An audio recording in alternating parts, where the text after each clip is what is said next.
Welcome to the first look at EA Sports F1 25 gameplay. I'm Matt Gallagher. And I'm Alex Jacques. We've got a ton to explore today, Alex. I haven't seen anything yet, but I've heard there's plenty of exciting stuff lined up. Absolutely. We've got brand new reverse racing. It is going to be a blast to commentate on. Let's jump right in.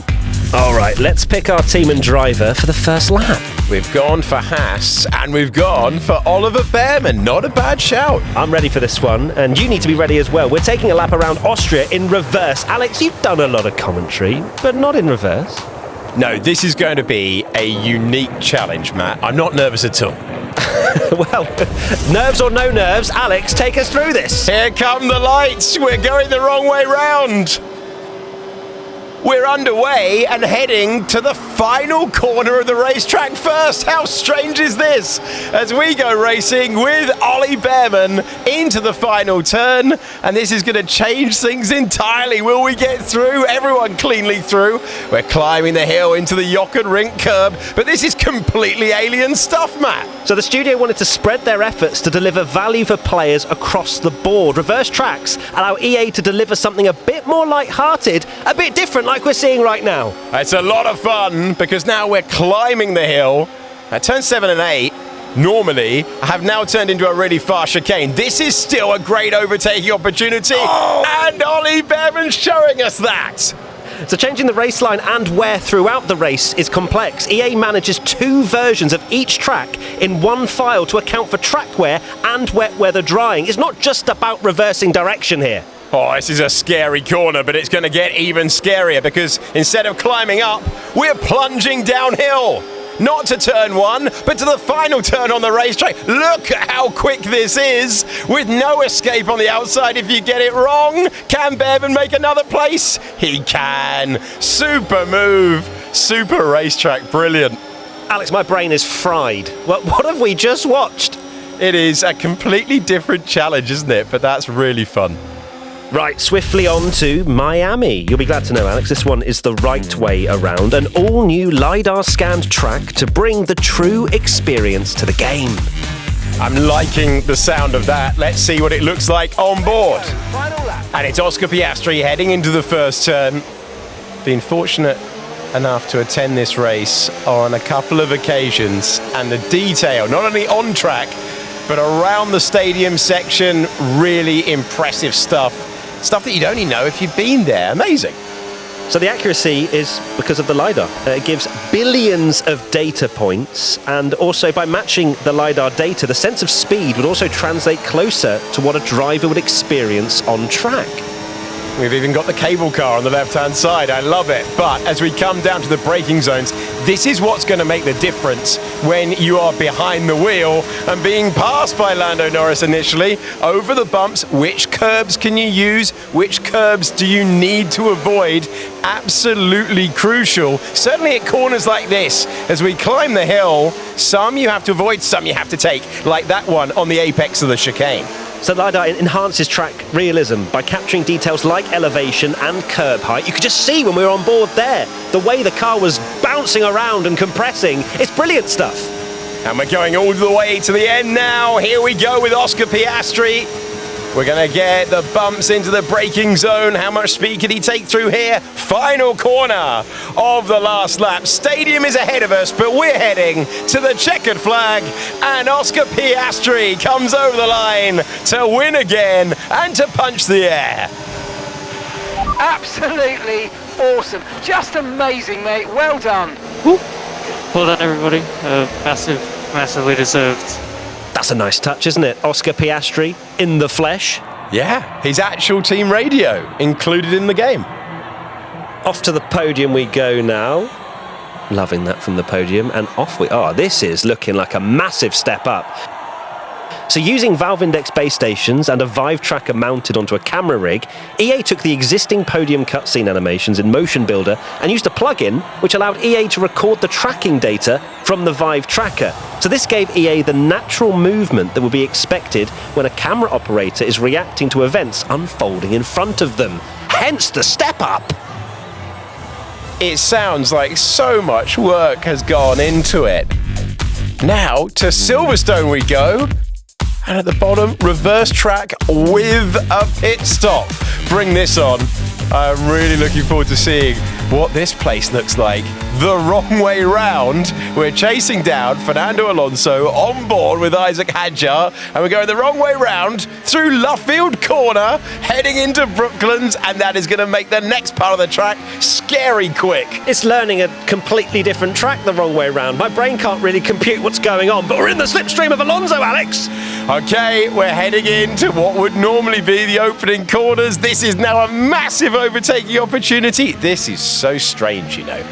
An iconic circuit, the home of British motor racing, and we're going completely the wrong way round. In fact, we're going into the pit lane right now. Scrub off the speed, and we head into the Silverstone pit lane, past the iconic wing, which is now on our left-hand side. Still getting used to all of this, and it's a straight pit stop race.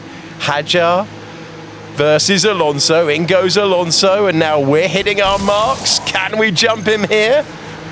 The turn-in was optimal. We hit our marks. Can we beat the Aston Martin out? No! Fernando Alonso has done us. He's kept position. I'm intrigued to see what this next bit's like, though, because it is so tight in real life, and it's now the pit exit. We've barely got any room to use. Get rid of the limiter. Here we go, flat to the floor, and rejoin heading into Stowe Corner. But it's now a left-hander, and Alonso's getting away from us.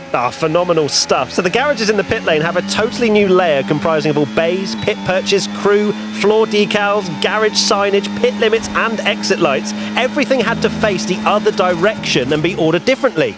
Oh my word. Beckett's, then maggots. Unbelievable combination, still brilliant, even in reverse. And we're heading to Copse Corner. Are we going to go around the outside? Hang on right now. Come on! Oh, what a move that is. Amazing. Nice work, mate. That brings This you is off pace. absolutely brilliant to watch. I think this track will actually be one of the most difficult ones to learn. Totally agree, Matt. We are now off to Bahrain. We have another LIDAR track, and it means that you can see things like the fan zone that's there in real life on the left-hand side. And we're following Gabriel Bortoletto down to the first turn. There's always bumps down there at the first turn. You can see the suspension is working away as he locks up. He's chasing Carlos Sainz up the hill. That's feeling very recent in the memory, Bahrain Grand Prix, as we head slightly up the hill. The track's undulation is very apparent now and feels authentic overall, especially when you reach turn 5. You get that great whoa moment because you really get to see and feel the elevation as a whole. And the fast stuff is where LIDAR really comes into its own. Big direction changes, completely accurate. And now we're at turn 8. We're getting closer to the Williams in front. Speaking of accurate, representation of the sandy and desert terrain verges in terms of slope and natural formations. The accuracy is just unmatched. We head into turn 10 now, known for its challenging downhill braking zone. That's also been replicated so that players will get to experience the precise elevation drop and tricky off-camber corner entry, giving them a true-to-life driving experience. Oh, it's Lock-Up City. Turn 10, absolutely love it. And now the climb begins again into the fast stuff with Bortoletto leaning on every bump. 13 is such a tricky corner. Look at the suspension working away as he climbs the curb now, and he's chasing all the way to the end of a very familiar racetrack with its abrasive tarmac and its low grip, its high abrasion, and is lining up right now for a great chance to overtake the Williams ahead. There's the rear wing element going up, and the Brazilian driver continues to chase on to Suzuka. Yes, please. Absolutely adore this racetrack.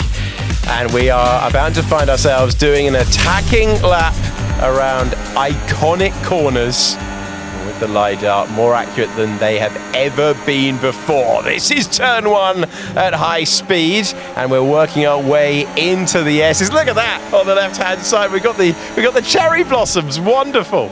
Beautiful as well. You've got the pink Alpine of Jack Doohan. It's all just working out beautifully into the first sector.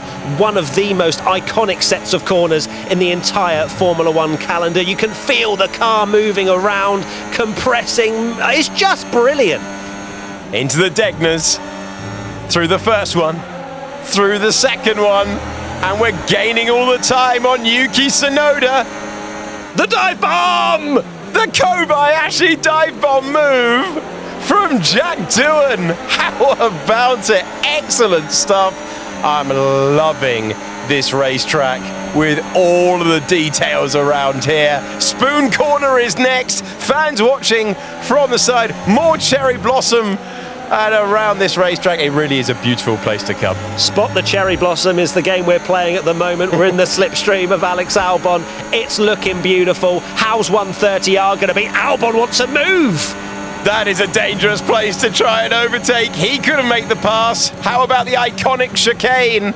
Made famous by Prost and Senna. The big wheel on the left-hand side. It's an amazing view from that, by the way. It's an amazing view on board with Jack Doohan as we go across the line. My word, does Suzuka look great? We've gained another place on the way to turn number 1. What a great racetrack. I love that place. Heading to Australia we go now for the Grand Prix, the first race of the season it was this year. And look at that. Raining in Melbourne. It's a LIDAR scan track once again, so look for the accuracy. You can see it's a very unique track. It has road markings on it, and you best believe the LIDAR has scanned it all. I'm so relieved it has, because that is going to make things extra tricky. That is going to provide you with the same challenges that the drivers themselves experience. And I love that we've got the wet conditions, just like we saw for the real thing earlier in the year, as we go past the stadium section now on the right-hand side. So the building's placement, which you'll see around the track, is probably the biggest change, with the proportions of the pit buildings being accurate now, as well as all of the bridges and gantries around the track being correct. I love to see it. Lean on the curb on the way out. Little bit of a correction there as we went over the markings. This is the flat out section now. Changed a couple of years ago. We're going up through the gears. This is such a high speed change of direction. The fast chicane. How brave are you feeling through here? Gaining so much time, and another great overtaking opportunity. We're chasing down Liam Lawson. This place looking fantastic, even though it's pouring with rain. Oh, we're going to go for a move down the inside of Lawson. Beautiful stuff, and you'll see all around this circuit, as it is a street circuit technically, every barrier has been replaced with the correct height and proportioned versions, as well as all the colours and materials being updated. A brilliant place to go racing, a wonderful crowd, and now the most accurate version of Albert Park we have ever seen. The car moving around so much in the rain as well, as we go over the line again, chasing down Lewis Hamilton for 8th position at Albert Park. Carlos Sainz making his way through. Right, last one for today, and it is Zandvoort. As you can see, the entire start grid has had to be replaced on the opposite side of the start straight. In real life, this isn't even a consideration, and might not be able to fit all the cars. This is going to be amazing, because it's a bank first turn. Look at this. This place is mad enough. The normal way round. This is epic going backwards. We're now into the stadium section. I'll spot your apex here. Where is it? I tell you what, I'm really enjoying this version of Zandvoort. It's going to get quicker and quicker now, and there's a good overtaking opportunity coming our way. I mean, we're already ahead, so don't worry about it too much. On board with George Russell, snaking our way through, and then it's going to get super quick again. I quite like it this way round. Yeah, I think it's going to get even more chaotic now as we head through this left-hander, missing the apex ever so slightly, and this corner here, banked uphill, here we go. I'm going to speak to the organisers. I think this is the way forward. This is so quick, and it now means that the original turn 3 is going to be no runoff at all, and banked as well. Ah, phenomenal stuff. How is turn 1 in real life going to fare for the driver here? The last corner, yeah, on the power. That's epic. That is so good. All right, Zandvoort, we've got a few ideas for the Grand Prix. It's not over until it's over. Okay, great job. I feel like that reaction would have been absolutely his reaction going round Zandvoort backwards, to be honest with you.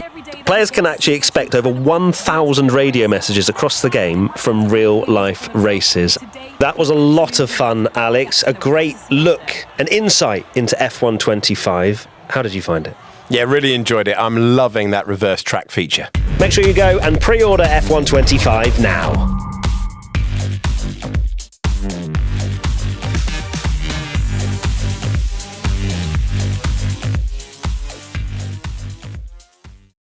PlayStation